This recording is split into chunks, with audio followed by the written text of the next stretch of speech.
ಎಲ್ಲರಿಗೂ ನಮಸ್ಕಾರ, welcome to Apoorva vlogs. ಕನ್ನಡದಾಗ ಬರ್ತ್ಡೇ ಪಾರ್ಟಿ ಆರ್ಗನೈಸ್ ಮಾಡಿ ಬಂದು ಹುಡುಗರಿಗೆಲ್ಲ ಏನಾರು ಗಿಫ್ಟ್ ಕೊಡಬೇಕು ಅಂತ ಹೇಳಿ ನೀವೇನಾರು ಯೋಚನೆ ಮಾಡ್ತಿದ್ರೆ ನನ್ನ ಹತ್ರ ಒಂದು ಯೂನಿಕ್ ಐಡಿಯಾ ಅದ. ಅದೇನಂದ್ರೆ, ನಾನು ಮೊನ್ನೆ ನನ್ನ ಮಗಳ ಬರ್ತ್ಡೇ ಇದ್ದಾಗ ನಾನು ಒಂದಿಷ್ಟು ಹುಡುಗರಿಗೆ ಗಿಫ್ಟ್ ಕೊಡ್ಬೇಕಂತ ಹೇಳಿ ಬುಗುರಿ ತೊಗೊಂಬಂದಿದ್ದೆ. ಈಗಿನ ಕಾಲದಾಗ ಬುಗುರಿ ಆಟ ಯಾರಿಗೆ ಆಡ್ತಾರೆ ಬರ್ತದೆ ಹೇಳ್ರಿ ಆಡಲಿಕ್ಕೆ. ಸೊ ನಾವು ಬುಗುರಿ ತಂದು ಗಿಫ್ಟ್ ಕೊಡೋಣ ಅಂತ ಹೇಳಿ ಬುಗುರಿ ತೊಗೊಂಬಂದೆ.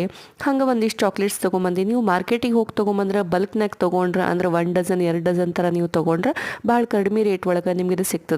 ಸೊ ಅದನ್ನು ಈ ರೀತಿ ಬುಗುರಿ ಒಳಗೆ ಎಲ್ಲ ಒಂದು ದಾರನೂ ಕೊಡ್ತಾರೆ. ಅದ್ರ ಜೊತೆಗೆ ಅವರು ಅದನ್ನೆಲ್ಲ ಪ್ಯಾಕ್ ಮಾಡಿ ಒಂದು ಪೇಪರ್ ಕಪ್ ತೊಗೊಂಡು ಪೇಪರ್ ಕಪ್ ಮ್ಯಾಲಿಂದ ಅದೇನು ಲೇಯರ್ ಇರ್ತದಲ್ಲ ಅದನ್ನು ಕಟ್ ಮಾಡಿ ಪೇಪರ್ ಕಪ್ನಾಗ ಇದೊಂದು ಬುಗುರಿ ಹಾಗೆ 2 ಚಾಕ್ಲೇಟ್ ಹಾಕಿ ಈ ರೀತಿ ನೀವು ಪ್ಯಾಕ್ ಮಾಡಿ ಹುಡುಗರಿಗೆ ಗಿಫ್ಟ್ ಹಾಕಿ ಕೊಡ್ಬೋದು. ಈ ಥರದ ಆಟ ಎಲ್ಲ ಹುಡುಗರಿಗೂ ಭಾಳ ಇಷ್ಟ ಆಗ್ತದೆ. ಹಂಗೆ ನಮ್ಮ ಹಳೆ ಆಟನ ಈಗಿನ ಹುಡುಗರಿಗೆ ಇಂಟ್ರಡ್ಯೂಸ್ದಂಗೆ ಮಾಡ್ದಂಗೆ ಕೂಡ ಆಗ್ತದೆ.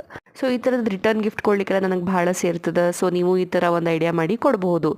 ನೆಕ್ಸ್ಟ್ ವ್ಲಾಗ್ನಾಗ ಸಿಗೋಣ ಅಂತ. ಅಲ್ಲಿವರೆಗೂ ಬಾಯ್.